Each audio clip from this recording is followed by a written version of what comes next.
हिमालय के जंगल में ऐसे कई पेड़ पौधे हैं जो अपने आप में अनोखी हैं।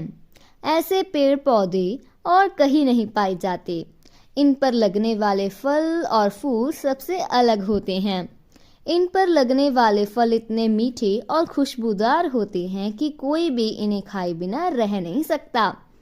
ऐसे ही एक पेड़ नदी किनारे था, जिस पर सारे बंदर अपने राजा के साथ रहा करते थे। बंदरों के राजा का नाम महाकप था। महाकप बहुत ही समझदार और ज्ञानवान था। महाकप का आदेश था कि उस पेड़ पर कभी कोई फल ना छोड़ा जाए। जैसे ही फल पकने को होता, वैसे ही वानर उसे खा लेते थे। महाकप का मानना था कि अगर कोई पका फल टूटकर नदी के रास्ते किसी मनुष्य तक पहुंचा, तो ये उनके लिए बहुत हानिकारक हो सकता है। सभी वानर महाकप की इस बात से सहमत थे और उनकी आज्ञा का पालन भी करते थे। लेकिन एक दिन पका फल नदी में जा गिरा, जो पत्तियों के बीच छुपा हुआ था।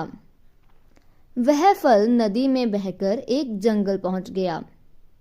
वहां एक राजा अपने रानियों के साथ घूम रहा था। फल की खुशबू इतनी अच्छी थी कि आनंदित होकर रानियों ने अपनी आंखें बंद कर ली। राजा भी इस खुशबू पर मोहित हो गया। राजा ने अपने आसपास निहारा तो उसे नदी में बहता हुआ फल दिखाई दिया। राजा ने उसे उठाकर अपने सिपाहियों को दिया और कहा कि कोई इसे खाकर देखे कि यह फल कैसा है। एक सेनापति ने उस फल को खाया और कहा, ये तो बहुत मीठा है। इसके बाद राजा ने भी उस फल को खाया और आनंदित हो उठा। उसने अपने सिपाहियों को उस पेड़ को खोज निकालने का आदेश दिया जहां से ये फल आया है।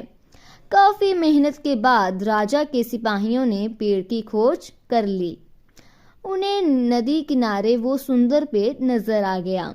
उस पर बहुत सारे वानर बैठे हुए थे। सिपाहियों को ये बात पसंद नहीं आई और उन्होंने वानरों को एक एक करके मारना शुरू कर दिया। वानरों को घायल कर महाकप ने समझदारी से काम लिया। उसने एक बांस का डंडा पेड़ और पहाड़ी के बीच पुल की तरह लगा दिया। महाकप ने सभी वानरों को उस पेड़ को छोड़कर पहाड़ी की दूसरी तरफ जाने का आदेश दिया। वानरों ने महाकप की आज्ञा का पालन किया और वो सभी बांस के सहारे पहाड़ी के दूसरी ओर पहुंच गए। लेकिन इस दौरान डरे सहमे बंदरों ने महाकप को बुरी तरह से कुचल दिया। सिपाहियों ने तुरंत राजा के पास जाकर सारी बात बताई। राजा महाकप की वीरता से बहुत प्रसन्न हुए और सिपाहियों को आदेश दिया कि महाकप को तुरंत महल लेकर आएं और उसका इलाज करवाएं। सिपाहियों ने ऐसा ही किया, लेकिन जब महाकप को महल लाया गया तब तक वह मर चुका था। तो इस कहानी से हमें यह सीख मिलती है कि वीरता और समझदारी हमें इतिहास के पन्नों में जगह देती है। साथ ही इस कहानी से हमें यह सीखने को मिलता है कि हर मुश्किल घड़ी में समझदारी से काम लेना चाहिए। ऐसी और मज़ेदार कहानियाँ सुनने के लिए हमारे इस चैनल को लाइक एंड सब्सक्राइब करें। Thank you.